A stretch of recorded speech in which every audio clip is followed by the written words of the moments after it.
ठरलं.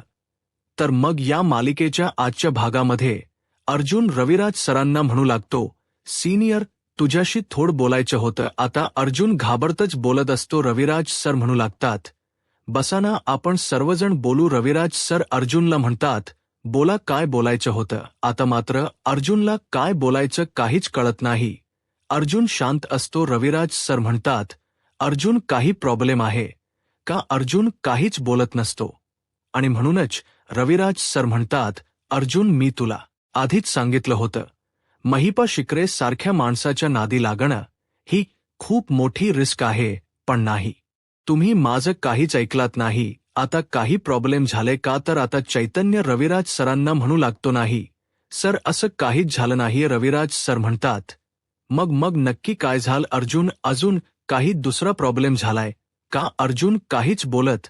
तर सायली रविराज सरांना म्हणते, रविराज काका, आतापर्यंत आपण जे काही केलं आणि जे काही घाव टाकले आहेत त्यामुळे महिप्त शिकरे घाबरला आहे एवढं मात्र नक्की. पण आपल्याला जर त्याला कोंडीत पकडायचं असेल, रंगे हात पकडायचं असेल, तर एक गोष्ट मात्र खूप महत्वाची आहे आणि ती करावीच लागेल. रविराज सर म्हणतात की हो, त्याला ॲक्सिडेंट स्पॉटवर घेऊन जायचं आहे, हे मात्र नक्की, आणि हे तुम्ही मला सांगितलंच आहे.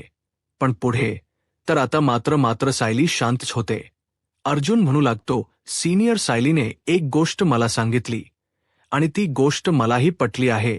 ज्यावेळी महिपा शिखरे ॲक्सिडेंटच्या स्पॉटवर येईल त्यावेळी त्याला तिथे प्रतिमा आतेही दिसली पाहिजे. आता हे ऐकल्यानंतर रविराज सरांना धक्काच बसतो. रविराज सर म्हणतात, काय म्हणजे महिप्त शिखरे त्या स्पॉटवर येणार, तिथे आपण प्रतिमाला घेऊन जायचं, तिथे प्रतिमा असायला हवी असं म्हणत रविराज सर शांतच होतात. तर सायली म्हणू लागते, हो रविराज काका, जर आपल्याला महिप्त शिखरे सारख्या माणसाच्या मनाचा आणि बुद्धीचा तोल घालवायचा असेल तर ज्या ठिकाणी अपघात झाला होता त्या ठिकाणी महिप्त शिखरे सोबत प्रतिमा आतेही असायलाच हवी. कारण 22-23 वर्षापूर्वी त्या अपघाताच्या ठिकाणी नक्की काय घडलं होतं या सगळ्याशी या दोन व्यक्तींचाच थेट संबंध आहे. रविराज सर म्हणतात, ते काही असो, परंतु मी प्रतिमाला महिपा शिखरेच्या समोर घेऊन जाणारच नाही. आणि तसंही महिपा शिखरेच्याच काय, तर त्या स्पॉटच्या आजूबाजूलाही मी प्रतिमाला फिरकू देणार नाही असं म्हणत प्रतिमा त्यांच्या काळजीपोटी रविराज सर हे प्लॅन करायला नको असं सायली आणि अर्जुनला सांगण्याचा प्रयत्न करत असतात. रविराज सर म्हणू लागतात, अर्जुन, सायली, तुम्हाला माहीत आहे ना, साधं महिप्त शिखरेच नाव जरी काढलं तरी प्रतिमाला किती त्रास होतोय हे. तर अर्जुन, तुम्हाला वेगळं सांगायला नको. अर्जुन म्हणतो, पण सीनियर. रविराज सर म्हणतात, नाही अर्जुन, ते काही असलं तरी सुद्धा मी प्रतिमाला तिथे ते घेऊन जाणार नाही. अरे, महिप्त शिकले किती भयंकर माणूस आहे हे तुम्हाला माहीत आहे ना. अरे, समजा प्रतिमाला तिथे त्याने पाहिलं आणि मग तो चौताळला आणि प्रतिमावरच त्याने हल्ला केला तर, किंवा तुमचा प्लॅन त्याला अगोदरच समजला आणि तो राग जर त्याने प्रतिमावर काढला तर, नाही, मी त्यापेक्षा प्रतिमाला तिथे फिरकूही देणार नाही. तर अर्जुन रविराज सरांना म्हणू लागतो, सीनियर, असं काही होणार नाही. मी स्वतः तिथे असणार आहे आणि मी प्रतिमा त्यांना काही होऊ देणार नाही. तुला वाटतंय का की मी प्रतिमाला काही होऊ देईन. सीनियर, अरे तू नको काळजी करूस, मी तिथे स्वतः असताना काहीच होणार नाही. तर चैतन्य म्हणतो, आणि तसंही सर, मीही तिथे असणार, तुम्हीही तिथे असणार, सायली वहिनीही तिथेच असणार आहे, आणि सर्वात महत्त्वाचं म्हणजे इन्स्पेक्टर सावंत त्यांची पूर्ण टीम घेऊन तिथे असणार आहे. त्यामुळे कोणाला काहीच होणार नाही. रविराज सर मात्र काही ऐकून घ्यायला तयारच नसतात. सायली म्हणते, रविराज काका, जर आपल्याला 22-23 वर्षापूर्वीच सत्य बाहेर काढायचं असेल आणि प्रतिमात्यांची स्मृती परत आणायची असेल, त्यांची भीती घालवायची असेल आणि महिप्त शिखरेला रंगे हात पकडायचा असेल, तर दुसरा कुठलाच पर्याय नाही. जर त्याच्या तोंडूनच हा गुन्हा कबूल करून घ्यायचा आहे तर आपल्याला हेच प्लॅन करावं लागेल. सायली रविराज सरांना म्हणू लागते, रविराज काका, ही आपल्याजवळ पहिली आणि शेवटची संधी आहे, आणि गुन्हा जर त्या माणसाच्या तोंडूनच कबूल करून घ्यायचा असेल तर गुन्हा जिच्या बाबतीत घडला ती समोर असायलाच हवी. रविराज सर म्हणतात, नाही, तुम्ही मला कितीही समजावण्याचा प्रयत्न करा, परंतु मी प्रतिमाला त्या ठिकाणी घेऊन येण्याची परवानगी नाही देऊ शकत. आता अर्जुन रविराज सरांना काही सांगणार, परंतु त्याच वेळी त्या ठिकाणी प्रतिमा हत्या आलेल्या असतात. प्रतिमा हत्या सर्वांसाठी कॉफी घेऊन येतात आणि तिथून बाहेर पडणार, परंतु त्याच वेळी प्रतिमा हत्या सायली अर्जुनला म्हणू लागतात, मी तुम्हा सगळ्यांचं सगळं बोलणं ऐकलं आहे, आणि सायली, अर्जुन जे काही बोलत आहेत ते मलाही पटत आहे. जर महीप शिकरेचा या सगळ्याची संबंध असेल आणि महीप शिकरेला जर रंग्याह पकडायचं असेल तर मी सुद्धा महिप्त शिकरेच्या समोर जायला तयार आहे. आता हे ऐकल्यानंतर सायली अर्जुन खुश होतात, परंतु रविराज सरांना धक्काच बसतो. रविराज सर म्हणतात, प्रतिमा, अगं काय बोलतेस तू? ही मुलं वेडेपण करतायत आणि तू त्यांच्या वेडेपणामध्ये सामील व्हायचं नाही. अगं महिप्त शिकरेनेच तुझा अपघात घडून आणला, आपल्या सगळ्यांना त्रास दिला, तुझा जीव घेण्याचा प्रयत्न केला, असं आपल्या सगळ्यांना वाटते. आपल्या अपघाताशी महिप्त शिखरेचा संबंध आहे असं आपल्या सगळ्यांनाच वाटत आहे, आणि असं असताना तुला महीप शिखरेच्या समोर घेऊन जाणं किंवा त्या अपघाताच्या स्पॉटच्या ठिकाणी घेऊन जाणं प्रश्नच येत नाही. असं म्हणत रविराज सर या सगळ्याला नकार देतात आणि बाहेर निघून येतात. सायली अर्जुनला काय करावं काहीच कळत नसतं, परंतु प्रतिमा हत्या आता रविराज सरांसोबत बोलण्यासाठी बाहेर निघून येतात. रविराज सर शांत असतात आणि त्याचवेळी त्या ठिकाणी प्रतिमा आत्या येतात. त्यांना सावरतात, त्यांच्या खांद्यावर हात ठेवतात. रविराज सर म्हणतात, मला काही ऐकायचं नाहीये प्रतिमा आत या. म्हणतात, प्लीज तुम्ही शांत व्हा बरं आणि माझ्या एका प्रश्नाचे उत्तर द्या, मला तुमच्याशी बोलायचं आहे, प्लीज माझ्याकडे बघा तरी. आता मात्र रविराज सर प्रतिमा हत्यांकडे बघतात. त्यावेळी प्रतिमा आत्या रविराज सरांना म्हणतात, मला अपघात घातापर्यंत सगळं आठवत्य, अगदी सगळं आठवत्य, फक्त आठवत नाहीये ती रात्र, आणि ती रात्र जर मला आठवली आणि जर माझी स्मृती परत आली तर ती तुम्हाला आवडणार नाहीये का हो? असा प्रतिमाने रविराज सरांना प्रश्न केलेला असतो. आता प्रतिमांचा हा प्रश्न ऐकताच रविराज सर म्हणतात, प्रतिमा, तू हे काय बोलतेस? अगं, तुझी स्मृती परत येऊ नये असं मला का वाटेल सांग ना? तर प्रतिमा रविराज सरांना म्हणतात, हो ना, मग आता माझ्यासमोर फक्त 2 पर्याय आहेत. एक तर मैप शिकरेला घाबरायचं कस खायची आणि त्याच्या समोरही जायचं नाही, किंवा आता घाबरायचं नाही, धीर गोळा करायचं, मन घट्ट करायचं आणि माझ्या भूतकाळाशी सामोर जायचं. सांगा, मी आता कुठला पर्याय निवडू? मला तरी दुसरा पर्याय योग्य वाटत आहे, आणि याच पर्यायाने माझा भूतकाळ किंवा आपला अपघात नक्की कोणी खडून आणला होता हे सगळं काही आपल्या समोर येऊ शकत. रविराज सर म्हणतात, नाही प्रतिमा, मी असो नाही होऊ देणार, कारण मला तुला परत गमवायचं नाहीये. प्रतिमा त्या म्हणतात, असं काही होणार नाही, तुम्ही सर्वजण माझ्यासोबत तिथे असणार आहात. महिपा शिखरेला जरी वाटत असलं की मी एकटी आहे तरी सुद्धा तुम्ही सर्वजण माझ्या संरक्षणासाठी तिथे असणारच आहात, हे विसरू नका. रविराज सर म्हणतात, नाही प्रतिमा, ते काही असलं तरी सुद्धा त्या नराधमाच्या समोर मी तुला जाऊ देणार नाही. प्रतिमा त्या म्हणतात, माझी इच्छा आहे म्हणूनही नाही. का जाऊ देणार आहो सायली? अर्जुन आपला भूतकाळ शोधण्यासाठी एवढा प्रयत्न करत आहेत. माझ्या भूतकाळात खूप काहीतरी भयंकर घडलं आहे की ज्याचे पडसाद आजही माझ्या स्मृतीवर पडले आहेत. आजही मला काहीच आठवत नाहीये की नक्की त्या रात्री काय घडलं होतं, आणि हे सगळं काही शोधायचं असेल तर सायली, अर्जुनला आपण साथ द्यायलाच हवी. ती पोरं जर एवढी मेहनत घेत असतील तर मी सुद्धा त्यांना साथ द्यायला हवीच ना? रविराज सर तर म्हणतात, पण प्रतिमा, तुझ्या जीवावर भेटलं तर? प्रतिमा त्या म्हणतात, नाही, तसं काहीही होणार नाही. तुम्ही सर्वजण तिथे असताना मला काहीच होणार नाही. मला आता माझा भूतकाळ शोधायचा असेल तर माझी भीती बाजूला सारून मला त्या महिप्त शिखरेच्या समोर जावंच लागेल आणि माझ्या भूतकाळाचा उलगडा करावाच लागेल, कारण हा एकमेव पर्याय आहे. नक्की त्या रात्री काय घडलं होतं हे मला कळण्यासाठी, त्यामुळे माझ्या इच्छेसाठी. तरी तुम्ही तयार व्हाल ना? मला माहीत आहे तुम्ही माझी इच्छा नाही मोडणार. रविराज सर म्हणतात, प्रतिमा, मी तुझी इच्छा मोडणार नाही. याचा तू गैरफायदा घेतेस ना? मला माहीत आहे तू हे सगळं काही तुझा भूतकाळ शोधून काढण्यासाठी करतेस, परंतु मला तुझी काळजी वाटत आहे. तुला जर काही झालं तर ते मी नाही सहन करू शकत. मी तुला परत नाही कमावू शकत. प्रतिमा आत्या म्हणतात, तसं काहीही होणार नाही सायली. अर्जुन, तुम्ही सर्वच जण माझ्यासोबत असणार आहात, काळजी करू नका. रविराज सर म्हणतात, तू जर आता ठरवलाच आहेस आणि तुझा भूतकाळ तुला शोधायचाच आहे आणि तुझी जर भीती घालवायची आहे, तर मी सुद्धा तुला साथ द्यायला तयार आहे. परंतु प्रतिमा, तुला सुद्धा मला एक वचन द्यावंच लागेल. प्रतिमा आत्या म्हणतात, बोला ना. रविराज सर म्हणतात, एक गोष्ट लक्षात ठेव, ज्यावेळी तू महिपा शिखरेच्या समोर जाशील त्यावेळी उगाच कुठलंही धाडस करण्याचा प्रयत्न करू नकोस.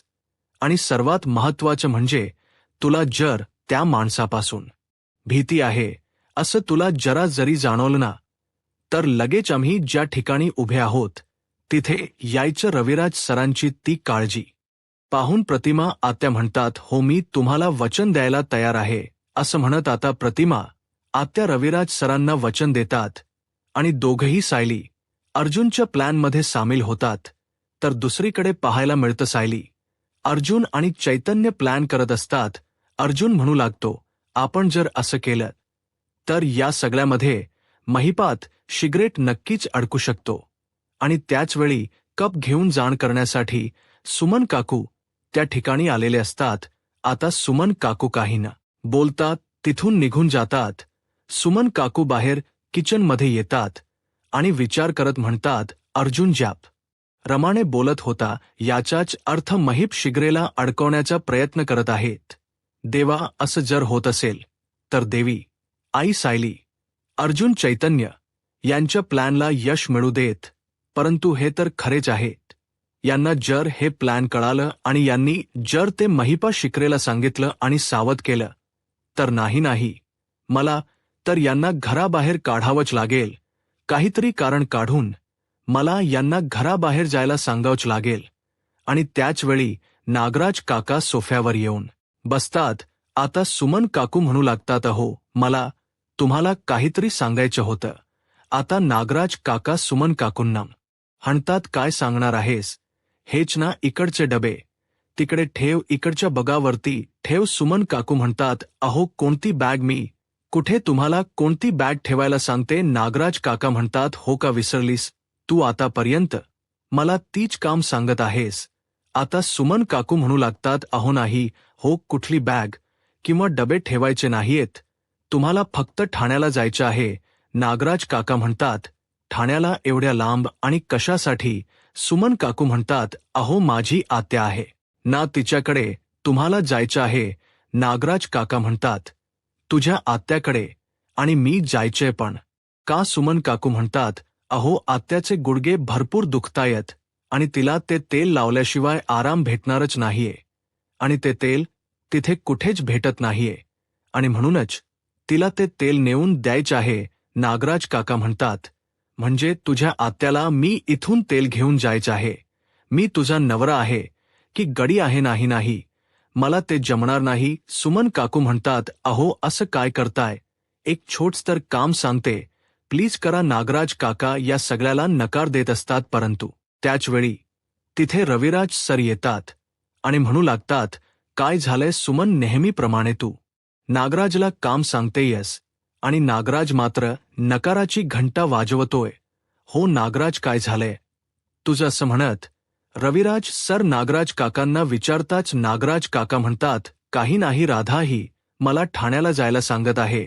नागराज काकांना आता रविराज सर म्हणू लागतात, हो, ती ठाण्याला जायला सांगते ना, मग जायचं सुमन, जे सांगते ना ते तू करायचं. नागराज काका म्हणतात, अरे पण दादा एवढा लांब रविराज सर म्हणतात, ती सांगते ना तुला जायला मग जायचं. नागराज उठ आणि ठाण्याला जा. आता मात्र नागराज काकाजवळ दुसरा कुठलाच पर्याय नसतो. नागराज काका सुमन काकूंना म्हणतात, बरं दे, तुला जे काही द्यायचं आहे ते. आता सुमन काकू लगेच जातात आणि ती पिशवी घेऊन येतात, नागराज काकांच्या हातात देतात आणि कसंबसं सुमन काकूंनी आता नागराज काकांना घराबाहेर काढलेलं असतं. नागराज काका ठाण्याला निघून जातात. तर दुसरीकडे पाहायला मिळतं आता अर्जुन, सायली, चैतन्य, रविराज सर आणि प्रतिमा आत्यांना म्हणू लागतो, आता पुढची स्टेप असं म्हणत आता अर्जुनने महिप्त शिखरेंना फोन करायला घेतलेला असतो. आता ज्यावेळी अर्जुन महिप्त शिखरेंना फोन करतो त्यावेळी महिप्त शिखरे पाहतात तर तो वेगळाच नंबर असतो. महिप्त शिखरे फोन उचलतात आणि म्हणतात, हॅलो, कोण बोलते? अर्जुन म्हणतो, 22-23 वर्षापूर्वीचा अपघात आठवला का? की अजूनही आठवला नाहीये? आता महिपा शिखरे अर्जुनला म्हणू लागतात, तू कोण बोलतोयस रे? आणि तुझ्याकडे काय पुरावा आहे की 22-23 वर्षापूर्वी अपघाताबद्दल नक्की काय घडलं होतं ते? अर्जुन म्हणतो, आहेत, सर्व पुरावे आहेत. सर्व पुराव्यानिशीच मी तुला अडकवू शकतो जर मी तुझं सत्य जगासमोर आणलं तर. आता मात्र महिप शिखरे म्हणू लागतात, बोल आकडा बोल, तुला जी किंमत हवी आहे ती सांगायची आणि तुझ्याकडे जे काही पुरावे आहेत ते मला आणून द्यायचे. आता अर्जुन म्हणतो, पण मला जो आकडा सांगायचा आहे, मला जी किंमत पाहिजे आहे ती तू देऊ शकतोयस का? मपशिखरे म्हणतात, 113%. तुला जी रक्कम मागायची आहे ना ती माग, परंतु ते सर्व पुरावे माझ्याकडे आणून द्यायचे. अर्जुन म्हणतो, बरं ठीक आहे, मग आता जागा वेळ मी ठरवेन आणि मी तुला कळवेन. असं म्हणत अर्जुन फोन ठेवतो. आता मात्र सगळ्यांच्याच लक्षात आलेलं असतं की हे सगळं काही नक्कीच महिपा शिखरेने केलं असावं. तर रवी कविराज सर म्हणू लागतात, याचाच अर्थ त्याने तर त्याचा गुन्हाच कबूल केला आहे.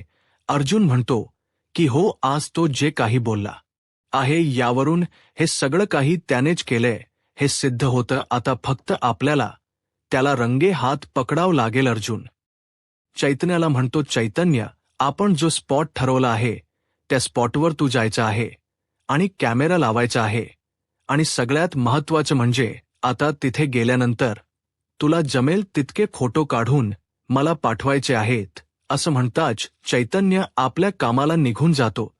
तर सायली, अर्जुन पुढंच प्लॅन करू लागतात. आता रविराज सरांना पुढचा प्लॅन काय आहे हे अर्जुन समजावून सांगत असतो आणि हे सगळं काही ऐकत असताना प्रतिमा आत्यांना खूप त्रास होत असतो. आता प्रतिमा आत्याही बाहेर निघून जातात.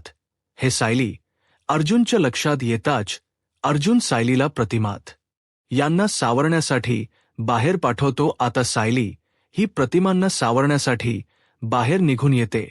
तर दुसरीकडे पाहायला मिळतं साक्षी मात्र पूर्णपणे पॅनिक झालेली असते. ती सचिनला आवाज देऊ लागते, परंतु साक्षीला सचिन कुठेच दिसत नसतो. तिला काय करावं काही सुचत नसतं. ती सचिन, तू कुठे आहेस, कुठे आहेस असं म्हणत सगळीकडे शोधत असते आणि त्याचवेळी सचिन बाहेर येतो आणि म्हणू लागतो, सॅम, अगं काय झालंय, तू एवढी का घाबरलीयस? तर आता साक्षी म्हणू लागते, सचिन, अरे तू कुठे गेला होतास? मी तुला किती शोधण्याचा प्रयत्न केला होता. सचिन म्हणतो, काय झालं? तुला काय वाटलं तुला एकटीला सोडून? पुन्हा एकदा मी माझ्या कॉन्फरन्ससाठी माझ्या कामांसाठी निघून गेलो आहे. तर आता साक्षी सचिनकडे पाहू लागते. साक्षी म्हणते, सचिन प्लीज मला असं सोडून जाऊ नकोस. सचिन म्हणतो, नाही, मी तुला म्हणालोय ना, मी तुला प्रॉमिस केले ना की मी तुला सोडून कुठेही जाणार नाही. मग तू एवढी का गावडतेयस? सॅम, काळजी करू नकोस, मी तुझ्यासोबतच इथे असणार आहे. आणि हो, आता तुझा हा राग घालवण्यासाठी तुझ्यासाठी माझ्या आजची गरमागरम कॉफी चालेल ना? अगदी कडक. तर साक्षी म्हणते की हो, नक्कीच चालेल. आता सचिन कॉफी बनवायला किचनमध्ये जाणार, परंतु त्याचवेळी सचिनला कल्पना ताईंचा फोन आलेला असतो. सचिन मोबाईलवर नाव पाहतो, कल्पना काकू. आता मात्र सचिन पूर्णपणे घाबरून गेलेला असतो, परंतु साक्षीला कुठल्याही प्रकारचा संशय येऊ नये म्हणून सचिन फोन उचलतो आणि म्हणतो, हॅलो बोला ना, कसे आहात तुम्ही सर्वजण असं बोलतच आता सचिन किचनमध्ये येतो आणि कॉफी बनवत असतो. तर आता कल्पनाताई म्हणू लागतात, काही नाही, तुझ्या बाळाच कौतुक करण्यामध्ये आम्ही सर्वजण बिझी आहोत आणि तू कधी येणार आहेस? अरे सर्वजण आम्ही तुझी वाट पाहत आहोत. तर आता सचिन म्हणू लागतो, परंतु ते मला शक्यच होणार नाहीये, कारण आता दोन ब्रांचेसची जबाबदारी घेतली आहे. म्हणजे कॉन्फरन्स कॉलही तेवढे असणार आहे, तेवढा कॉन्फरन्सही पूर्ण करायचे आहेत आणि त्यामुळे शेड्यूल एवढं बिझी आहे की कधी यावं मला काहीच कळत नाहीये. तर आता अस्मिता कल्पना ताईंना आपल्याकडे फोन द्यायला सांगत असते. तर इकडे सचिन म्हणत असतो, मी फोन ठेवू का, मला एक महत्वाचा कॉल आहे. कल्पना ताई म्हणतात, नाही, अरे तुझी बायको मला खानाखुणा करते, तिच्याशी बोलून घे. बरं सचिन म्हणतो, नाही नाही आत्ता नको, असं बाजकतच बोलत म्हणतो की आता मला एक महत्वाचा कॉल आहे, मी तुम्हाला नंतर कॉल करू का, असं म्हणत सचिनने फोन ठेवलेला असतो. परंतु सचिनच्या या बोलण्यामुळे कल्पनाताईंच्या मनात सचिनविषयी संशय निर्माण होतो. कल्पनाताई मनाशीच म्हणतात, सचिन आज असा का बोलत होता? तो नेहमीप्रमाणे का बोलत नव्हता? काय झालं असेल? नक्की सचिन काही लपवण्याचा प्रयत्न तर करत नाही ना? तर दुसरीकडे सचिनच सर्व बोलणं साक्षी लांबूनच ऐकत असते. आता सचिनचा फोन झाल्यानंतर साक्षी सचिनकडे येते आणि सचिनला म्हणते, काय झालं सचिन? अरे तू असा फोन का ठेवलास? बोलायचं होतं ना. आणि कोणाचा फोन होता? सचिन नाटक करत म्हणतो, तो ना माझ्या एका काकूंचा फोन होता आणि त्या एकदा बोलायला लागल्यात ना की बोलतच राहतात, थांबतच नाहीत. आणि त्यात त्या म्हणत होत्या की काकांशीही बोल म्हणजे माझा अर्धा तास फुकट गेला असता आणि त्यात वेळ कधी निघून गेला असता कळलाही नसता. कसा आहे ना सॅम, माझा वेळ हा फक्त तुझ्यासाठीच आहे. आता मी तुझ्यासाठी ही कॉफी तर बनवलीच आहे, घे ना, असं म्हणत सचिन आता साक्षीच्या हातात कॉफी देतो आणि कसबसत तिच्यापासून हे सगळं काही लपवतो. तर दुसरीकडे पाहायला मिळतं, अस्मिता कल्पना ताईंना म्हणू लागते, काय झालं एवढं करून? तो माणूस कामातच बिझी होता ना. तू कितीही त्याच्याशी बोलण्याचा प्रयत्न कर, पण तो मात्र कामातच असतो. हा माणूस 24 तास काम करत असतो की नक्की अजून काही करत असतो, ते देवालाच माहीत, असं म्हणत अस्मिता कल्पना ताईंना म्हणते, तू त्याला फोन करण्याचा प्रयत्न केलास किंवा त्याच्याशी बोलण्याचा प्रयत्न केलास तरी त्याला मात्र फोनवर बोलायला अजिबातच वेळ नसणार. कल्पना ताई म्हणतात, असेल की, आणि तो म्हणाला आहे की थोड्या वेळानंतर तो तुला फोन करणारच आहे.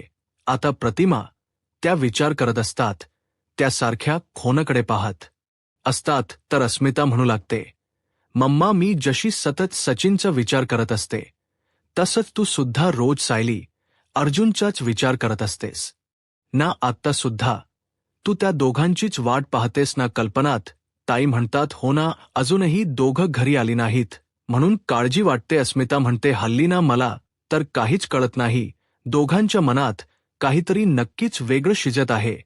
अगं बघ ना, कधी अचानक घरी येतात, कधी अचानकच घरातून निघून जातात. मम्मा काही प्रॉब्लेम तर झाला नसेल ना? कल्पनात ताई म्हणतात, काही प्रॉब्लेम झाला नसेल, तू जरा शांत राहशील का? उगाचच शंका काढू नकोस. तर आता अस्मिता म्हणते, बरं ठीक आहे, मी काहीच बोलत नाही. तू एक काम कर, तूच अर्जुनला फोन कर आणि कुठे आहेत बघ ब्र. आता कल्पनाताई अर्जुनला फोन करतात, परंतु अर्जुनचा काही फोन लागत नसतो. कल्पनाताई म्हणतात, या मुलाचा पण ना फोनही लागत नाहीये, कसं करणार आता? हे दोघेही कुठे आहेत? अस्मिता म्हणते, मम्मा अग तू शांत हो, ते दोघेही येतील घरी, काळजी करू नकोस, असं म्हणत अस्मिता कल्पना ताईंना शांत तर करते, परंतु दोघांनाही सायली अर्जुनची काळजी वाटत असते. दोघही सायली अर्जुनची वाट पाहत असतात. तर दुसरीकडे प्रतिमा आत्या रूमच्या बाहेर येतातच. आता सायली ही प्रतिमा हत्यांच्या मागोमाग येते आणि प्रतिमांना आवाज देत म्हणते, प्रतिमा हत्या, अहो तुम्ही असे अचानकच बाहेर का निघून आलात? प्रतिमा हत्या म्हणतात, मग काय करू सांग ना बाळा, मला तर काहीच कळत नाहीये. आपण जे काही करायला निघालो आहोत ते खूप धोक्याचे आहे हे मला कळते, परंतु जे करायला निघालो आहे ते करणंही तितकंच महत्वाचं आहे हेही मला कळते. सायली म्हणते, हो ना प्रतिमा आत्या, खरंच प्रतिमा हत्या, तुम्ही जे आज धाडस दाखवताय ना त्याचं किती कौतुक करावं काहीच कळत नाही. आज तुम्ही जे धाडस दाखवून समोर जायची तयारी दाखवली आहे ना ती खरंच योग्य आहे. प्रतिमा आत्या, आपल्याला त्या महीप शिखरेची कारस्थान शोधून काढायची आहेच. त्याने नक्की काय केलं आहे या सगळ्याच्या मुळापर्यंत जायचं आहेच. परंतु ज्यावेळी तुम्ही महीप शिखरेच्या समोर जाल त्यावेळी फक्त मानसिक नाही तर शारीरिक तयारीनेही त्याच्या समोरच जावं लागेल. प्रतिमा आत्या म्हणतात, शारीरिक तयारी म्हणजे?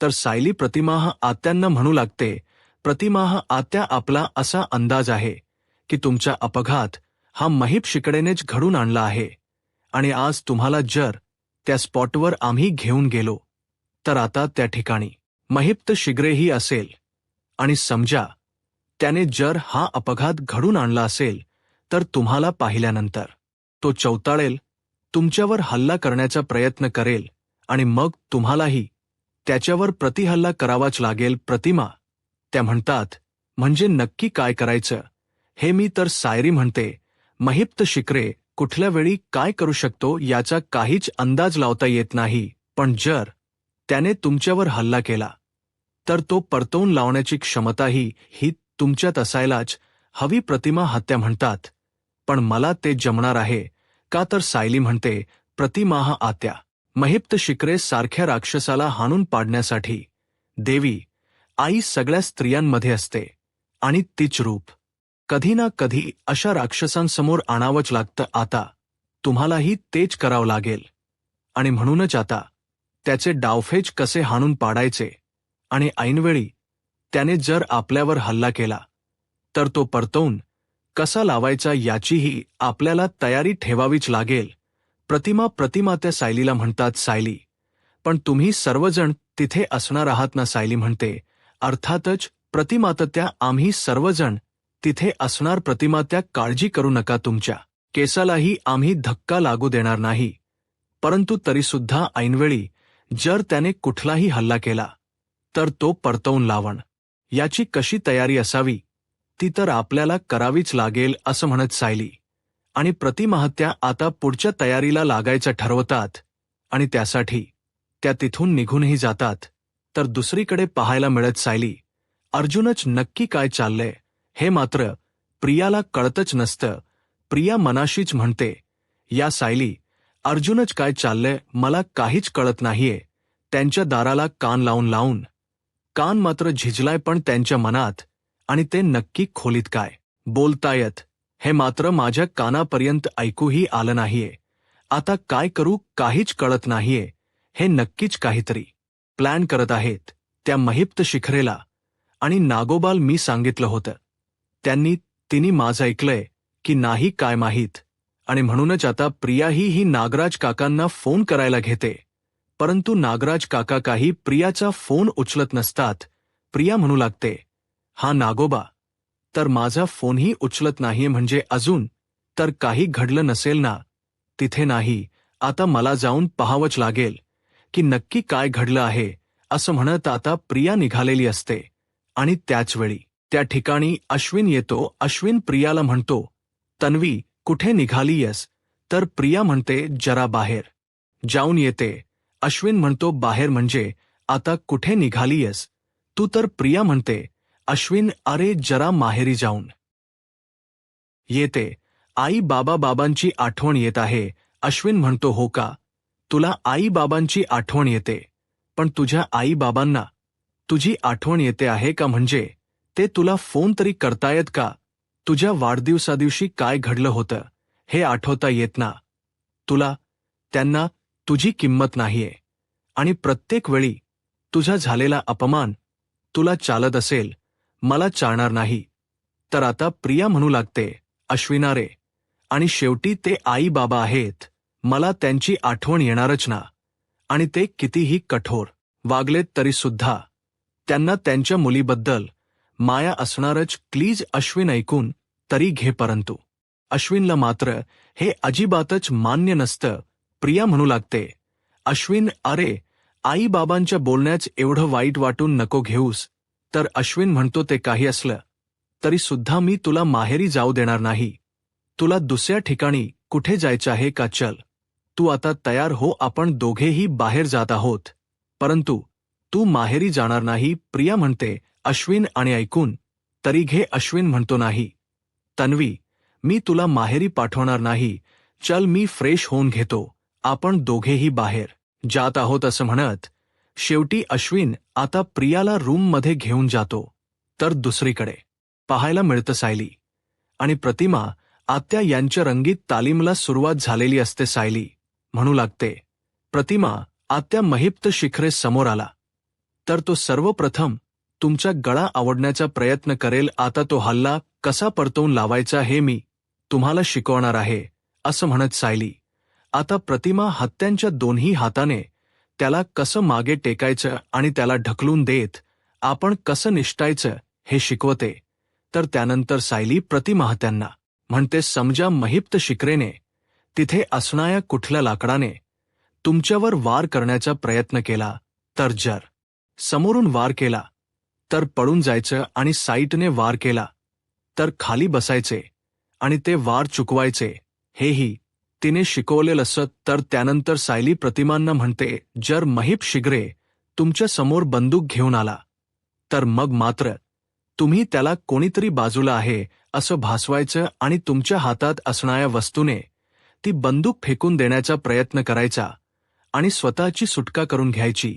आणि समजा महिप्त शिखरेने मागून तुमचा गळा आवडला तर तुमच्या त्याच कोपराने त्याच्या पोटात वार करायचा आणि त्याला मागे ढकलून द्यायचं. सायरीने सर्व प्रशिक्षण अगदी नीटपणे दिलेलं असतं. प्रतिमा ती मात त्यांना सायली म्हणू लागते, तुम्ही सगळं काही नीट करताय, आता फक्त एकच लक्षात ठेवायचं, आपण ज्या ठिकाणी कॅमेरे लावले आहेत त्याच ठिकाणी शक्यतो तो त्याच्या गुन्ह्याची कबुली देणार याची आपण काळजी घ्यायची आहे.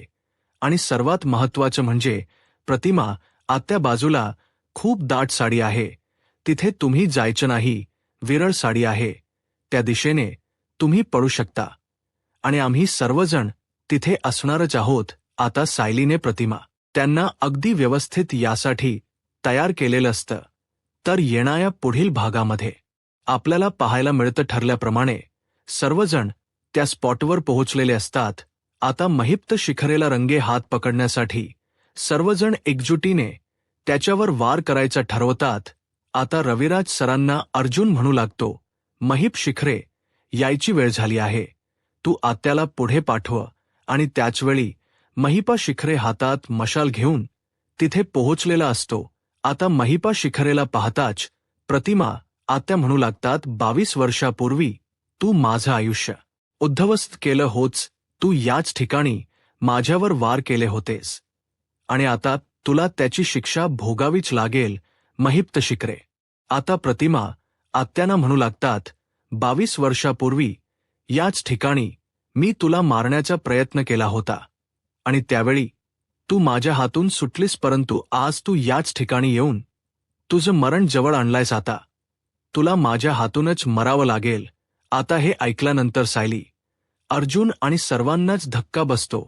आता या सगळ्यातून प्रतिमा हत्यांना वाचवत महिप शिखरेला कशा प्रकारे धडा शिकवतील हे पाहणं अतिशय रंजक ठरणार आहे. यूट्यूब चॅनलला सबस्क्राईब करा आणि व्हिडिओ लाईक करा. धन्यवाद.